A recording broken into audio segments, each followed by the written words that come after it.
series.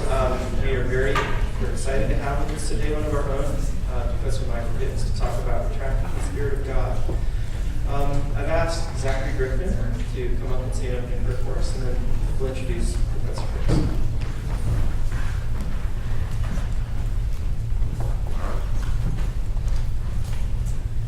Our dear Heavenly Father, we're grateful that we can be gathered here this day to hear from Brother Hicks. We're grateful to have this opportunity to learn more about our beloved hymns. And we're grateful for the Spirit that touches our hearts, and we pray that you'll be here at this time and to teach us and as we go forth this day. We pray in the name of Jesus Christ. Amen. Amen. So I have the honor of briefly introducing to you Professor Michael Hicks, composer, performer, scholar, and poet, all-around Renaissance man. He's authored 5 books, Mormonism and Music, The History, 60s Rock, Garage Psychedelic, and Other Satisfactions, Henry Cowell, Bohemian, Christian Wolf, which is co-authored with Christian Aspley, and most recently, the Mormon Tabernacle Choir, a biography, which was published just in 2015. He's also published articles in the Encyclopedia of Popular Music, The World, the Oxford Handbook of Mormonism, the Journal of American Musicological Society, American Music, the Journal of Aesthetic Education and Musical Quarterly, and has 3 times won the Ascot James Taylor Award for his writing and editing. And this doesn't even talk about his compositions, his poetry, and all the other things that he's involved with. But today, we get to see a little bit of his technology interests. So I want to welcome today Professor Michael Hicks.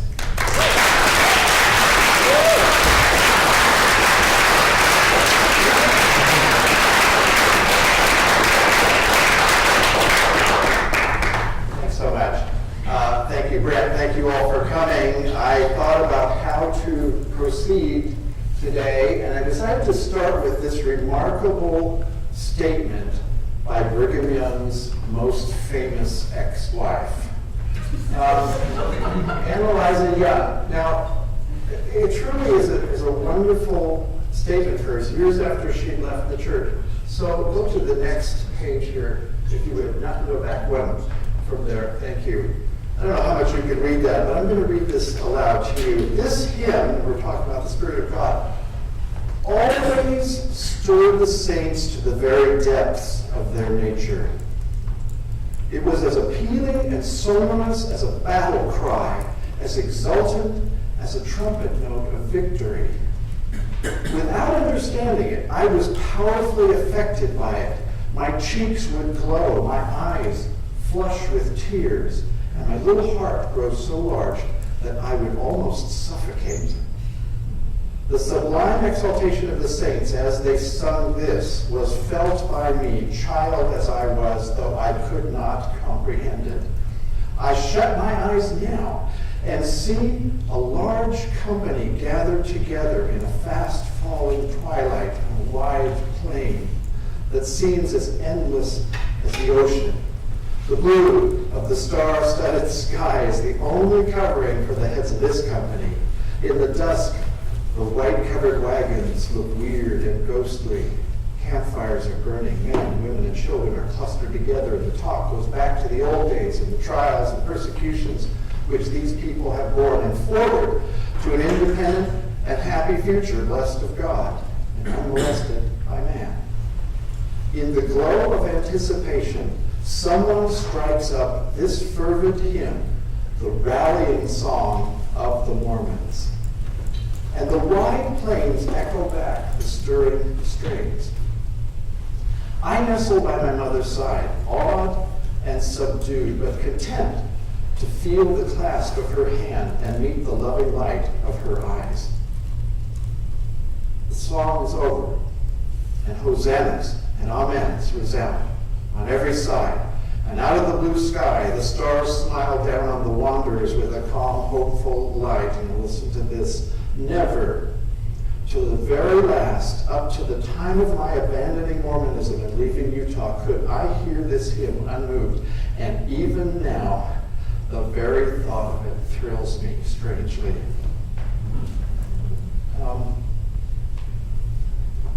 We use the word iconic too much nowadays, but this song really is an icon. It was good. Two more slides from here on this. I'll go back to this one just so you see a little bigger image. This is the illustration in the book, singing the rallying song on the plains. This is engraving. And the next one here, you can't really see this too well, but I'm just pointing out that this is a list of hymns sung and recorded by name in records of the church from 1830 to 1838. There's not that many times that the name of the song that's sung is recorded. But I made this list. I went through all these records, and you can see the number one in that period is Adam on Diamond. That changed pretty much after 1838. It sort of disappeared, but that's another story. And next is the Spirit of God. And from the moment it's premiered, March 27th, 1836, in the Kirtland Temple, it's actually the most frequently recorded hymn that is sung in meetings. So it immediately became very popular. And as you know, it was premiered at the Kirtland Temple dedication and has been sung, to the best of my knowledge, as the finale of every temple dedication in the church since. I'll just mention that it's considered so sacred that I had a bishop once who felt that we should not sing this song in sacrament meeting. It was too sacred to sing in sacrament meeting, and I helped get him over that idea. Now, I am a fan of this statement by Thomas Paine. It is by, he says, it is by tracing things to their origin that we learn to understand them. And it is by keeping that view and that origin always in mind that we never forget them. And so today I want to kind of try that with you, trace to the origin, the text, the tune, and hopefully have that effect on all of us. So let's get into it. Go to the next slide. This is published in the Church of England magazine in 1838, so very close to the premiere of the hymn. And notice this here. The following stanzas are extracted from a hymn, which a correspondent informs us, quote, the Mormonites say was most beautifully sung in an unknown tongue and afterwards translated as it now appears.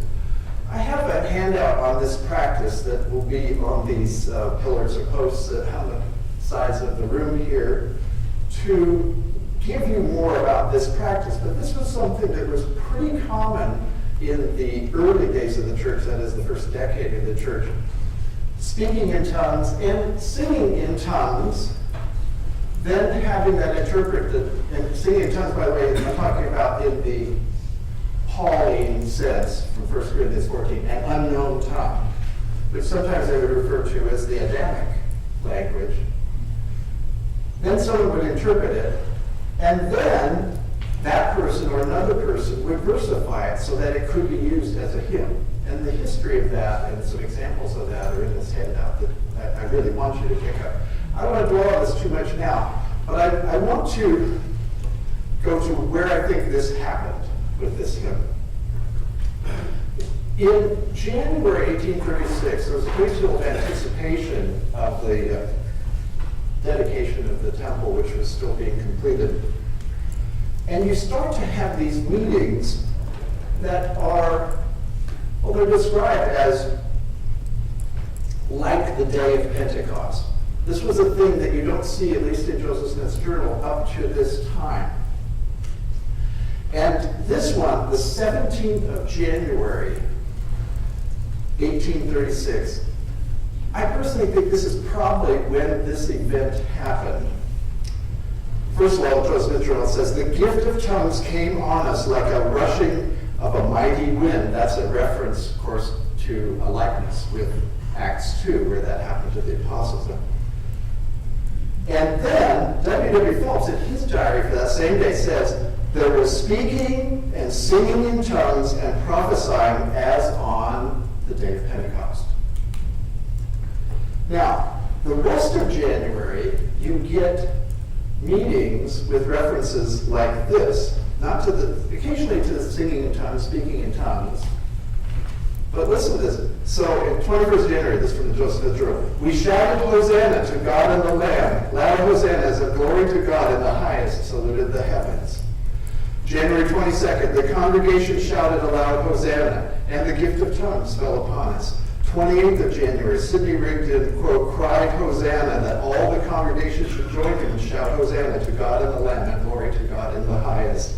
6th of February, all the quorums are to shout with one accord a solemn Hosanna to God and the Lamb with an Amen, Amen, and Amen. This is the roots here of the Hosanna shout that we know from temple dedications. It took place there in Kirtland, and by the way, after the Hosanna shout, what did they do? The choir sang this new hymn, The Spirit of God like a fire is burning, or it was called then Hosanna to God and the Lamb. And by the way, after that, the minutes say, quote, President Brigham Young gave a short address in tongues, and David W. Patton interpreted and gave a short exhortation in tongues himself. If you want to, by the way, see more of this being enacted in contemporary Pentecostal churches, I urge you to just Google singing in tongues. I thought, well, there must be an example that I could show to you all. Well, I stopped counting at 100, okay? And there were more beyond. So if you want to look at it or talk to me about when we would do it when I was growing up in these charismatic churches where we did this all the time. It was just part of the culture that survived and still survives. Here it was in the early days of the church. Now, I want to make clear the next phrase, the next slide. The phrases that you hear in the Spirit of God and you sing in the Spirit of God, these are pretty common things. This hymn in particular is loaded with things you recognize in other LDS hymns. This is an 1803 hymn, pretty common, called My Heart's Experience. This one is not related to Spirit of God, but the tokens of mercy at length did appear. We know that concept. The tokens already appear right from Redeemer Israel. Thank you. The news of his mercy is spreading abroad. So news spreading abroad, that's like the second verse, I think, of Spirit of God. The kingdom of heaven spreading abroad, right? Something like that.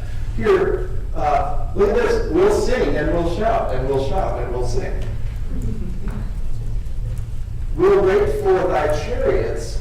They seem to draw near. So in the last verse, of Spirit of God, right? Ephraim descends his chariot of fire. And look, here with that bright army of angels, see, make heaven to ring. So these things are in the air all the time. And now go to the next one, if you would. Here's the first publication of this text. W.W. Phelps, William Mines Phelps, the expert on whom is sitting here with us today, who's been working, published this on the back page of Messenger and Advocate, which he edited at the time. Hosanna to God and the Lamb, just tucked in here. And we know the text pretty well. I don't need to go through it. But notice the first line, the Spirit of God like a fire is burning. This is exactly the kind of thing you would have, because I've been in these kinds of meetings. Singing in tongues and interpreted, the Spirit of God like a fire is burning. They're relating it to day of Pentecost, okay, with the burning tongues of fire, and so on. And now the latter-day glory begins to appear. So all of these things are now returning from a previous time. Then the Lord is extending the saints' understanding. But notice, judges are being given. So speaking to the priesthood here, restoring their judges and all as at first.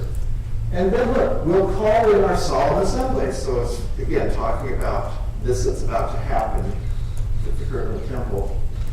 Now, these next two verses have not been in LDS hymn books, I think, since probably 1927.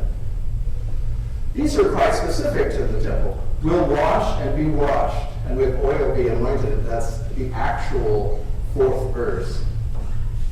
And then the next one, O Israel that fled from the world for his freedom must come with the cloud before, and so on, referring back to ancient times. And this one, of course, which I think is the greatest of the verses, the last one is now our fourth verse.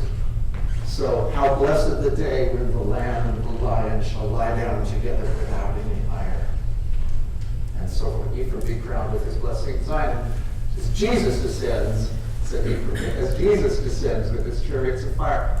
Now, the chorus here is a whole different song. Understand that. We sing them together, but there's nothing, as is usually the case in verse-chorus structures of hymns, in which the verse is leading into the chorus. See what I'm saying? The chorus is a separate thing. We'll sing and we'll shout with the armies of heaven, and then it's Hosanna, Hosanna to God and the Lamb, let glory to them in the highest be given henceforth forever. Amen. These are all things they've been chanting in meetings in January 1836 and would do in the temple. But it's a separate thing. Here's what I'm saying. It's not even connected, other than in the general sense, with the verses as they're unfolding, telling a story. So I think that the tongues part of it and interpretation probably had to do with the spinning forth of these ideas of the millennium. So it was pretty common in this kind of practice. And then the chorus is a separate thing. Now,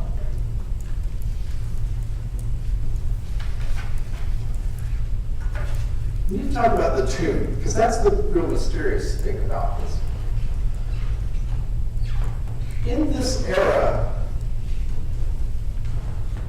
you don't tend to have hymns with a 12-11 line structure. Let me explain that to you. That means 12 syllables answered by 11 syllables alternating. So this da-da-da-da-da-da-da-da-da. There are a few of them. I found in searching the hundreds of thousands of hymns now online, I found 13 of them, and none of them with this alternating structure that's 8 lines long. There's none of them during this era. None of them in this early period in the 19th century. I found 13 overall, only 13 in all of the hymn literature that we have. You know, one of them, for example, like we gather together to ask the Lord's blessing, right? That's one of these. That's a 12-11 alternating thing, but it's only 4 lines rather than 8 lines. You tended to see texts that had this rolling dactylic structure, da-da-da-da-da-da-da-da. You had it in political songs quite a bit. You think of the Star-Spangled Banner. Oh, say, can you see by the dawn's early light? That sort of da-da-da-da-da-da-da-da-da-da. And so you see here, tune, American Star. American Star, the War of 1812 song, is just like Star-Spangled Banner. In fact, the Star-Spangled Banner was most famously first published in a book by John McCreary called The American Star Songster.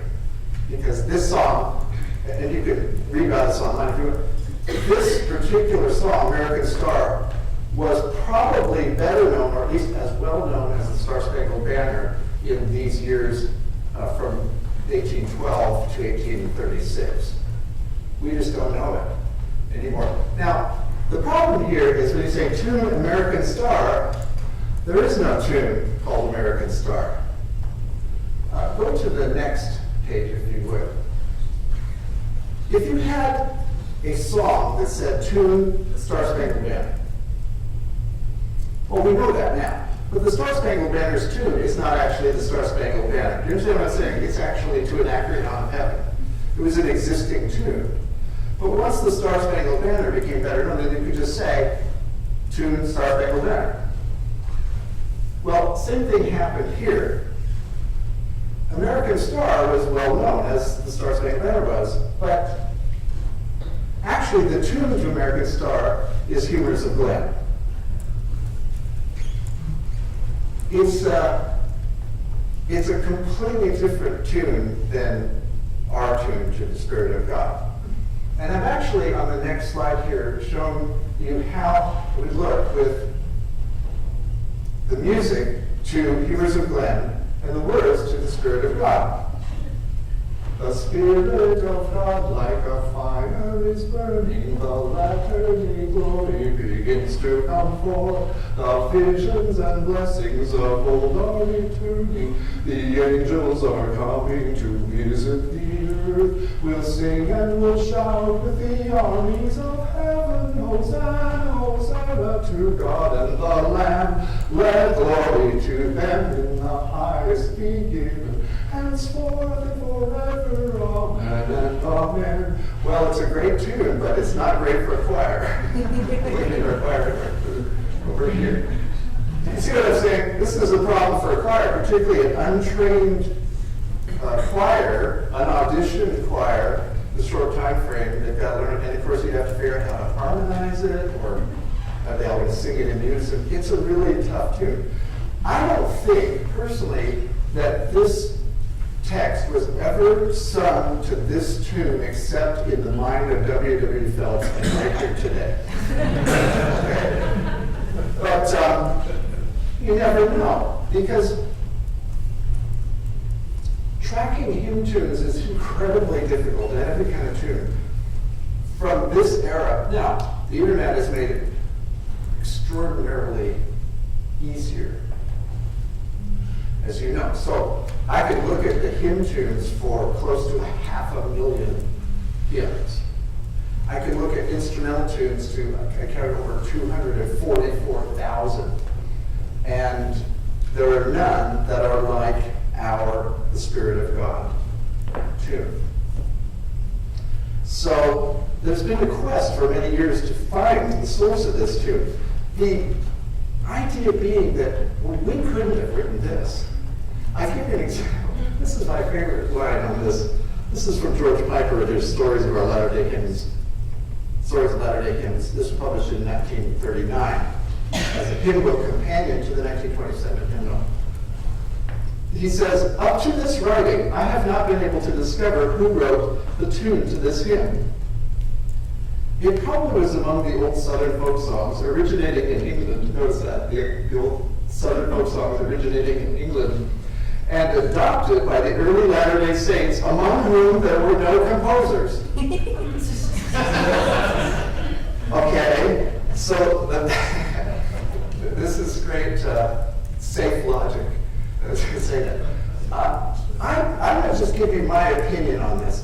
I think there were probably composers, and I'm going to show you that this tune, as sturdy as it is not that hard to compose, because the idioms are all around. And you put together well-known idioms, there's your tune for the verse.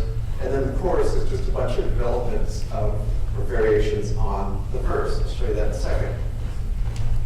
My opinion is that this was probably created by Marvel Chapin Davis, who was the singing school director of what became the Kirtland Temple Choir.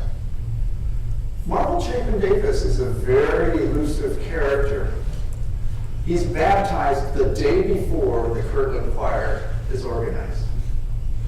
And Joseph Smith records that that choir, which was then called the singing department of the church, led by Marvel Chapin Davis, was arranged, quote, after some altercation.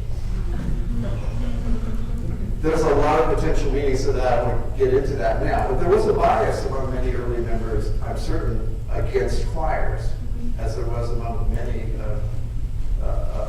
denominations of the time. Why that would be, we can talk about it some other time. But I think Marvel Chapin Davis probably came up with this. Now, I said he was a mysterious character. You see a couple of references to him later. He was ordained later, but he completely disappears from the musical scene by the time they get to Nauvoo, which had a very active musical scene. There's no Marvel Chapin Davis anymore. But a singing school teacher could write this tune pretty easily. Go to the next slide. This is a little sidebar I want to give you, one of two sidebars to this. So I'm pretending I'm one of these new textbooks, little sidebars there. Understand that tunes mutate, and particularly in the hymnody of the time, from one publication to another, and therefore we know in the oral transmission from one person to another, one congregation to another. I give you a couple examples here. This is All Is Well in the Sacred Harp, 1844, which is the tune source that Come Come Ye Saints was traced to for many years, many decades. The original text is, what's this that steals upon my frame? Is it death? Is it death? And so on. It goes on and sort of, you recognize that, right? It's Come Come Ye Saints. And then someone found an earlier publication of this tune, All Is Well, which, by the way, obviously provides the refrain, or the tagline, All Is Well, All Is Well. Look at this, it's in 6/8. What's this that steals upon my frame? Is it death? Is it death? And so on. It's a totally different thing. I'll just say, a little footnote to this. This I think was the way William Clayton had it in mind when he wrote Come Come Ye Saints. We think it's Come Come Ye Saints. I don't think so. I think it's meant to be Come Come Ye Saints. It's chiding them. You know, it didn't come. It says no total labor. You understand it in the context of it. That makes sense. Not Come Ye Saints. So Come Ye Saints. That makes sense there. But anyway, that's just footnote for today. And of course, this is the way we have it now. Come Ye Saints. No toil or labor fear. Public joy, regular and so on. All right. Now go to the next slide, if you would. Poor for a man of grief. This was the tune that was originally written for us. The tune is called Duane Street. It was written by George Coles in Ohio, I believe. And it's, poor wayfaring man of grief hath often crossed me on my way. When you recognize the structure of that and the shape of that, okay? Well, we have a transcription of John Taylor singing of it. Da da ba ba da da ba da da da da da da da da. Again, it flips into this rolling. Here it's fast triple meter, but it's like a compound meter for you musicians. It's a whole different thing. And then Ebenezer Beasley got his hands on it. He's the one who transcribed John Taylor singing it. And he says, let's gussy it up a little bit. And he goes, da da da da da da. He's the one to blame for that. The most uncomfortable part of the song. Because the original makes it da da da da da, so low, da da da da da da da. That's an Ebenezer Beasley thing. But you recognize them all as the same in some way, right? By the way, I mentioned Star-Spangled Banner. Who's a vocalist here? Someone? Okay. If you would sing the Star-Spangled Banner, I mean, just the opening, okay, and not guessing it up like you're singing for Super Bowl or something, but okay, but just how you would normally sing it. Oh, say, can you see? Okay, already she's made one deviation from the original publication in 1814, which is, oh, say, can you see? There's no da da da. It's oh, say, can you see? Okay, now keep going. By the dawn's early Okay, she's just made another deviation. I'm just telling you, this is the way we sing it. She's singing it the way we sing it. But the publication originally was da-da-dum, it was just even eighth notes, not dum-ba-dum, okay. And then see the next line. What so proudly we hailed at the twilight's last gleaming. Okay, she's doing it perfectly, except she did make two more mistakes, unknowingly. Ba-da-dum, bum, ba-bum, bum. The original is that way. It's dot is a quarter, eighth note, a quarter, ding, ba-bum, bum, da-da-dum, bum. And the original is twilight's last gleaming. It's syncopated, gleaming, not gleaming. I'm just saying, these tunes are always being reshaped in oral tradition. We don't have recordings, so we don't know, how this was sung, how that was sung. But I want to go to the next slide, if you would. This is the first publication of the Spirit of God. This is 1844. Here I need to do another sidebar thing. I don't want you to be beguiled by what the attribution is, hymn number 2 of our current hymn book.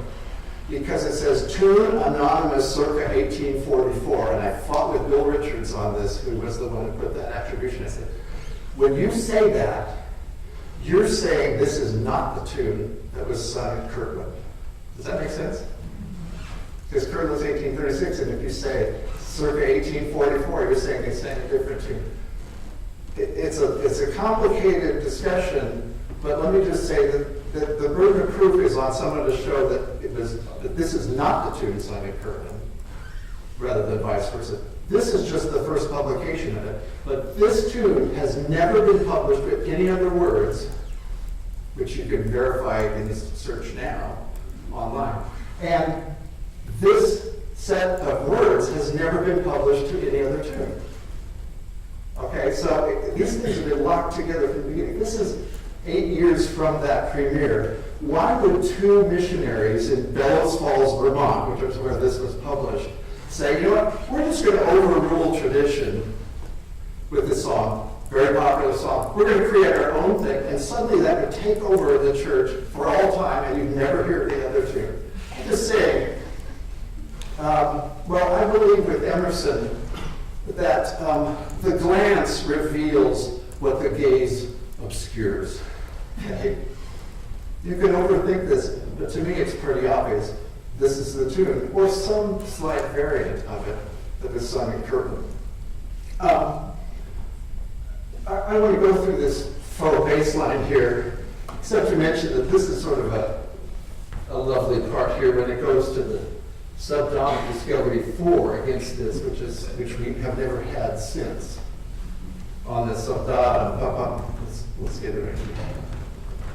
I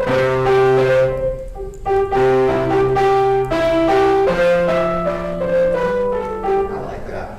Now, you'll notice this is a special thing here. We'll sing and we'll shout with thee. That's disappeared, but I love it. So it's a sort of jaunty feeling there. Mostly it's basically the same as we know. You've got this is sort of a Star-Spangled Banner, which we don't do now. Now, let me show you how I think this tune was put together. So go to the next, if you would. Okay, here's the whole verse 2, written out. I hear in this very familiar idioms, segments of other hymns. Now, I'm not saying that Marla Chapin Davis or whoever wrote this said, oh, let's do this here, let's do this here. But it's in the air. These are familiar idioms. That's the opening to the trumpet. There's another hymn or two that do this. It's really easy. It's, 1, 2, 3, 2, 2, and then descending the scale down to the dominant. That's not a big deal. This is clearly, to me at least, it's from Northfield, which is an extremely widely sung fuguing tune that starts this way. How, let's see, I know I'm not holding to the keys here. I'm just putting it in places that fit my voice reasonably well. How long, dear Savior, oh, how long? So there's that da-da-da-da-da-da-da. That thing it's in the air. And then the ending here, very well known tune again. You see it over and over in different books. Da-da-da-da-da-da-bum. So there's that leaping up from 6th scale degree to 4th scale degree, and then sliding down and so forth. Well, there's your whole tune.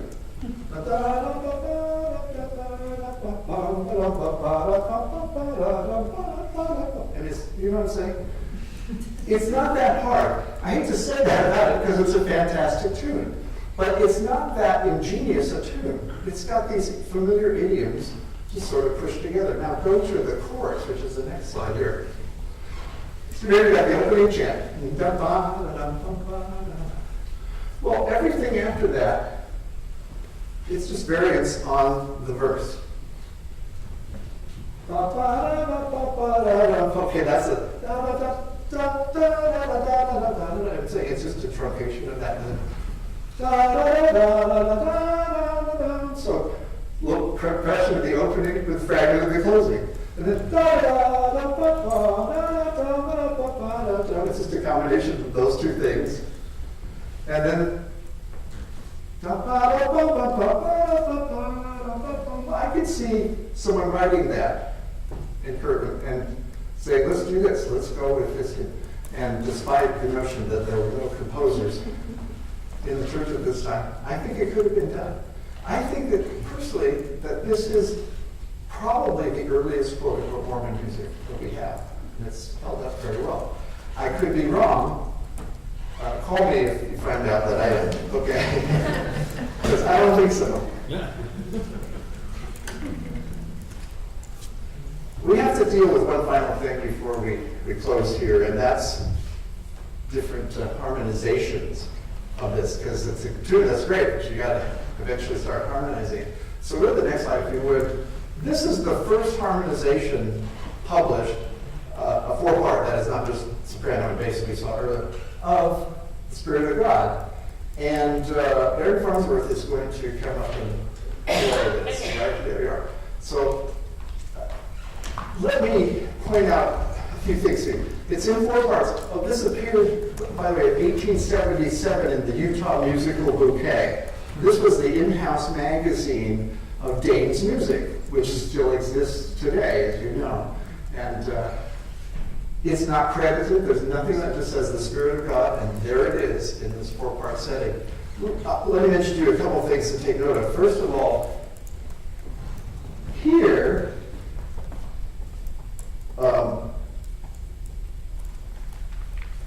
we go to the sub-down, we go to the four chord here, which is something that didn't happen in the original. It was just sticking around, hanging around on the tonic chord, the one chord. If you go here, look at, oh, they take out da da da da, it's gone, da da da da, that's the one we know now, right? So that's gone. And then you have this thing, da da da da, that little da da da da, that's a turning. And here, by the way, this is a great moment. Get back here, see this. You musicians will know that here we have a tonicization of the median just stuck in here. And then also the 5/3 going to the 3 chord and then just back out. That's unique to this particular harmonization of any that has been published. And then this da da da da da da da da da da. Okay, this da da da da da. That is again an extremely common idiom. It's from a tune called Lonsdale. There's another one called Columbia that's basically the same thing. It goes, then let us on the ground and every tear dry. It was in the air, everyone knew it. And here, someone's just added it in here because it's not in the one we saw initially.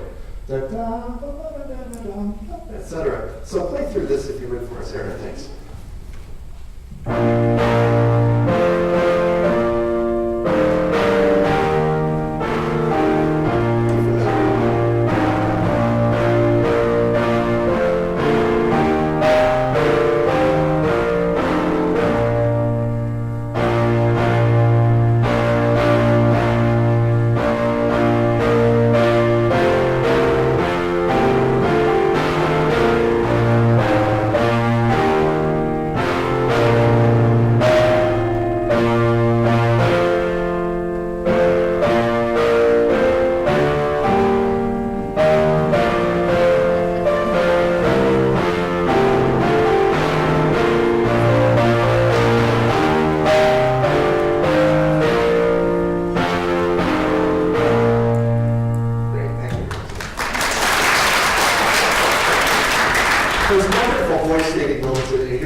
edited by Eliza Arsenault. It's 1880.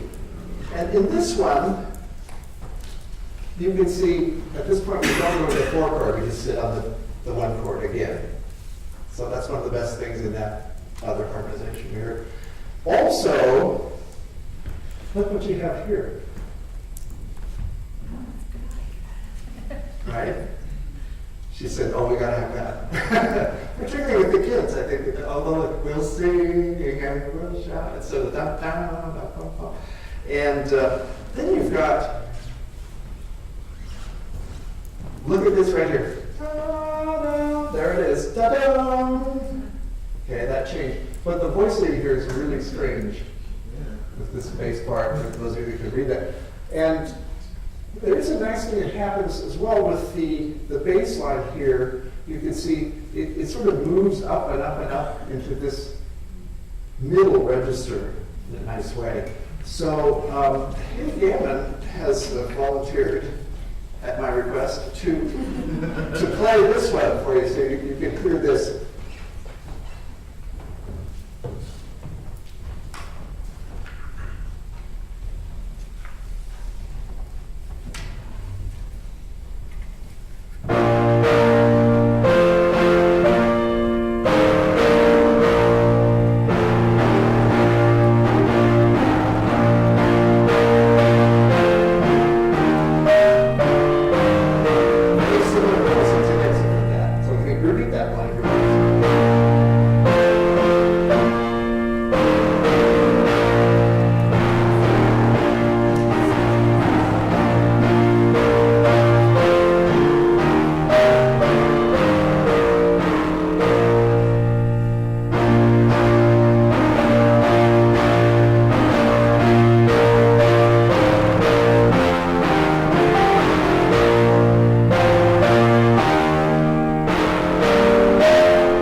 You probably noticed something odd about the scoring of this. Everything in the LDS Psalmody is this way.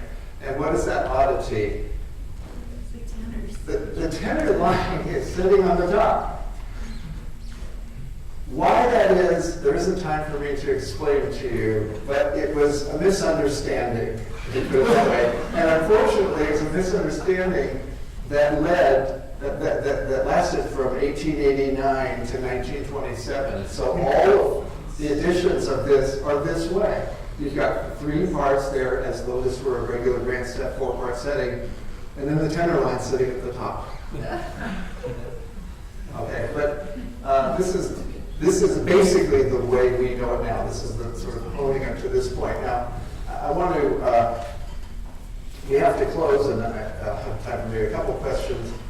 Why are we doing all this? Why am I taking you through all these things? And there is much more that could be said, I suppose. I think maybe 3 reasons. One is it's always nice to refresh ourselves with a sense of that early improvisatory, spirit-propelled era of early Mormonism, in which they're trying out things and they're just letting the Spirit guide and creating a new hymnody. At the same time, the second reason, I think it's very useful to always go back and say, well, what was in the air at the time? You know, we hold general conferences basically the same way that they held Methodist general conferences back then. There are things that are in there, and we just hold them into our orbit. And I think that the hymnody of the time was what gave us, through a series of choices and accommodations, this masterful hymn. And the last reason would be just going back to what I said initially about Thomas Paine, is by tracing things to their origin that we learn to understand them. And I love that phrase, we learn to understand them. You don't understand them like that. You have to learn to understand. And it's by keeping that line and that origin always in view that we never forget them. Thank you very much.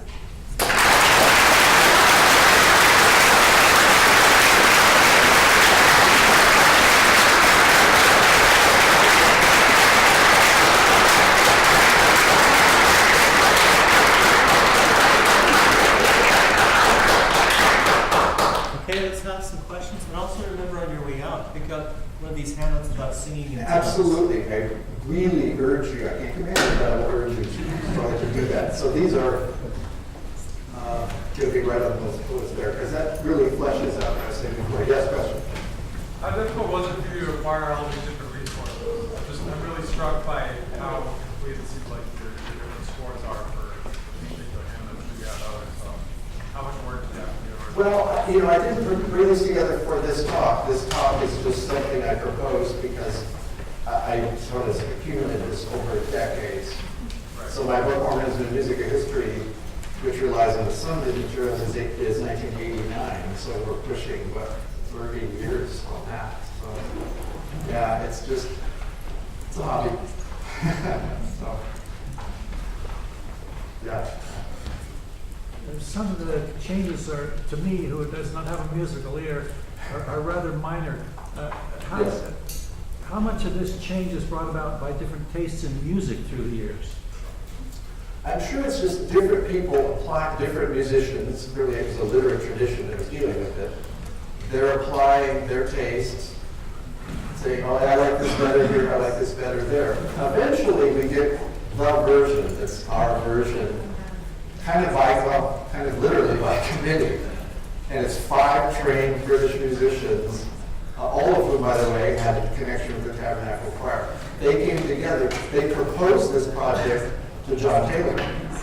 And he kind of pushed back because he didn't want there to be so formalized a hymning. He didn't want it to necessarily be all, and here's the actual way we sing this, the official way.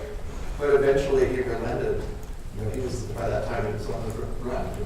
And it did come out in 1889, so 2 years after John Taylor died. But he did approve it eventually. And I think you would have a continual evolution of it if it had not been formalized into the version we have now. Yeah. Hannah. I hate singing this song because I can never breathe. And I'm just curious about, was it ever so faster, or do you know what the tempo usually was with this hymn at all? Again, in an era before recordings, we have no idea how anything was.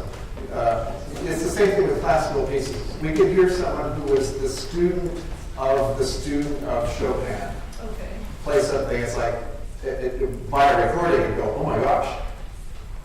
They're very liberal with melody here. There's a lot of rubato we weren't expecting, and so forth. And rolling of chords and things that aren't in the score.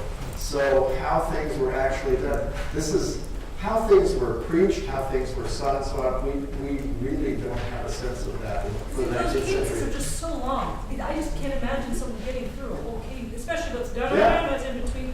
Yeah. How do you do that unless you're singing it at a quick tempo? And I was just curious. Well, quick or singing it slower and dividing it Yeah, and into then smaller dividing sections. it Sure. and it's, Yeah. I don't know, No way to know. I feel like those little add-ins are Yeah. anti. But at least it's not humorous of blood. Yeah. I'm sorry, you're next. So you've talked a lot about how this has been an evolution, especially due to the lack of recordings. Now with recordings and especially hymn tunes like this becoming very, very popular and very, very well known, what's your projection for the future? Will it continue to evolve, or is it more or less set in stone? This is the way the Tabernacle Choir has sung it. This is the way that we've always sung it in sacrament. This is how it will be until the second coming. You're talking about this particular song. This or any other hymn. Well, in church it will always be sung that way, unless some modification is made. But Remember, this hymn is special in that it's commemorative. It's always referencing the original temple dedication. We don't have any hymns like that other than this one. You know, and so I think there's a sense that people want to be true in some way, certainly the tune. But once it's in the hymn book a certain way, particularly in several editions of the hymn book over decades of time, that's pretty much it, other than arrangements. And there'll always be arrangements of every hymn written, so that those adaptations are made all the time, for choirs or sometimes for soloists. Right. Yeah. The meter 12-11, 12-11 lends itself really well to compound. The Spirit of God Yes, it desire does. is burning. Yes. I know, and it's odd that we don't have that, yeah. No evidence. Here's what we say, if you have a text that goes da da da da da da da da da da, that works really well for a compound meter, which means that every beat divides into 3 equal parts. Yeah. Da da da da da da. So you haven't seen any evidence that it's ever sung in a compound meter? No. Nothing you've seen? No, but you do see this kind of thing in hymnody a lot, that a dactylic thing like that, or these bunches of 3s are sung with a long, short, short, long, short, short, Right. as you have here. Right. That's pretty common. But you're right, it does make sense. Now Let Us Rejoice, by the way we sing it now. Now Let Us Rejoice was sung to the same tune at the Kirtland Temple dedication. These two were sung to the tune. It all says in the minutes is Hosanna, which leads me to believe this was written and they said, oh, let's sing Now Let Us Rejoice too as well. But Now Let Us Rejoice is in a quick triple. If you could put it in a compound meter. Do you know what I'm saying? So that's a case where what you're saying makes, it follows Is through. there any chance that the tune for Now Let Us Rejoice was the tune they used for the Spirit of God? There is that. Well, I don't think the current tune, because the tune that we use now is a later tune. Okay. You don't see it appearing until much later. But, for example, the song is in the 1844 hymn, but it's a different tune. So I don't think that's the case. But the reason I'm flipping it around, saying that Now Let Us Rejoice was sung to the tune of Spirit of God, is because of that attribution. Tune named Hosanna. It's on both of them. And that tells me they were thinking of that tune as going with those words. And then retrofitting it for Now Let Us Rejoice. Again, it's just my opinion. It's not speculation.